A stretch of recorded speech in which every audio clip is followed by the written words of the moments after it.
Hello, good evening, everyone. I'm writer Coach Tony, and today I'm going to do a series of movie reviews based on the Netflix movies I've seen this past few days.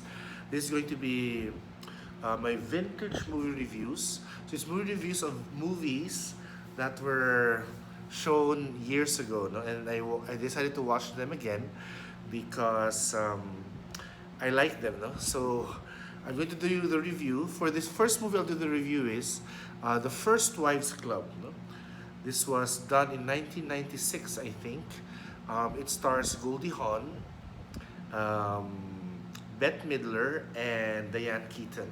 So it's an all-star cast, and it's supported by Sarah Jessica Parker, and then Bronson Pinchot, and the great Maggie Smith is also there in a very funny role.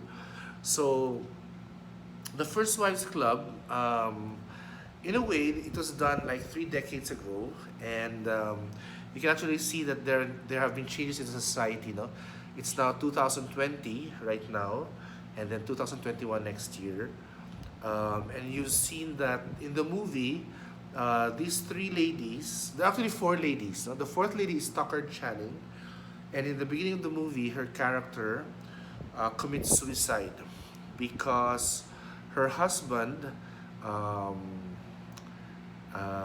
divorces her and then marries a younger woman played by Heather Locklear. So that's usually her role before. And then, so she became the woman that was hated, no?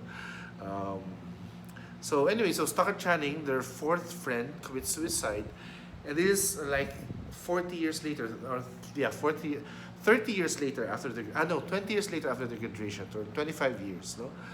So they're all very successful, career-wise, but their marriages are all failing. So Bette Midler's husband is a successful supermarket person, but he has a new girlfriend in Sarah Jessica Parker. Um, Goldie Hawn is a famous actress, so she just really she plays very close to type to who she is, and then her husband finds a younger woman in I forgot her name, but she's a girl who is in um, that strippers movie, where Demi Moore was, no, and finally um, there's Diane Keaton, whose husband owns an advertising agency. So, so these women gave their lives to their husbands, gave the best years of their lives to their husbands, and now their husbands have younger women to deal with, no? Or to take care of them. So, so they, all of them experienced separation, no? Divorce proceedings, separations, and they were so mad. They grouped together, and it was instigated by when they received the letter from Stockard Channing. After she died, she sent them letters asking for their forgiveness, no, because she had to do what she had to do, and then because of that, they were all jolted, no, and they were like, "Oh, we don't want to end up like her," so they decided to form this First Wives Club. So in the movie, Ivana Trump makes a cameo, and she says, "Don't get everything, no? Don't get even, get everything." But anyway, on hindsight, it would have been great if she remained Mrs. Trump, because she would have become the first lady of America. In this case, the role now was played by a much younger woman, by Melania Trump. But anyway, Ivana is still the Ivanka, who is still the mother of the kids of Donald Trump Jr. and the daughter. So there, no.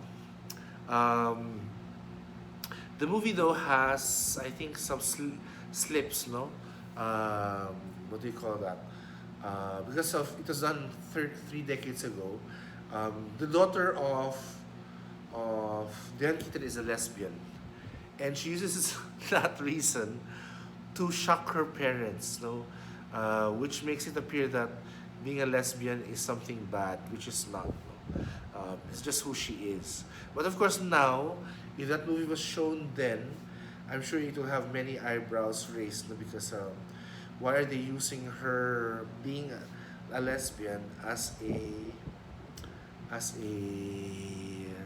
way to put her down? Like, because you can see in the reactions of the other characters that when they say, "Oh, your daughter's a lesbian," it's like, poor you, your daughter's a lesbian. So that doesn't sink. I mean, it's not true anymore now.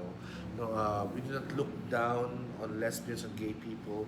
They're just as equal as us, and they have, because I'm gay myself, so they have the same talent as us, as other people, no, who are have different sexual preferences, have, the heterosexual sexual preference.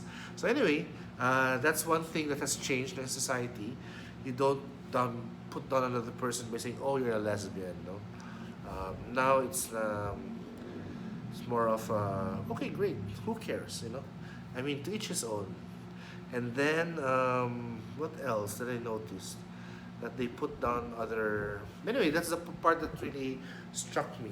So, if you're a bit younger, maybe if you're in your 30s, 20s, I strongly suggest you watch First Wives Club because it shows the comedic talents of these three great actresses. All of them have been Oscar nominated.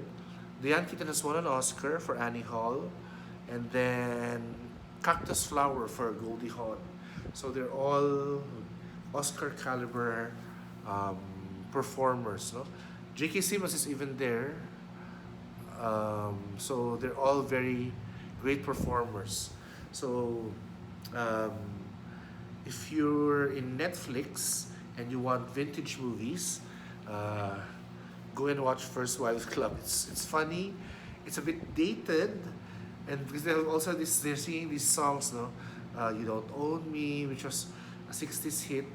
But otherwise, it's a relaxing movie to watch. It's a bit dated because it's like men versus women, no? When right now, um, women are more aware of what they can do and what role they have to play in society.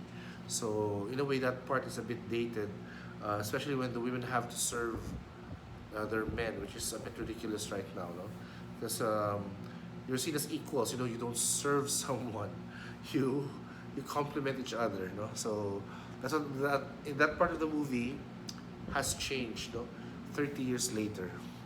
But otherwise, it's a fun movie to watch. Go and watch it. Anyway, thank you very much for watching my movie vlog.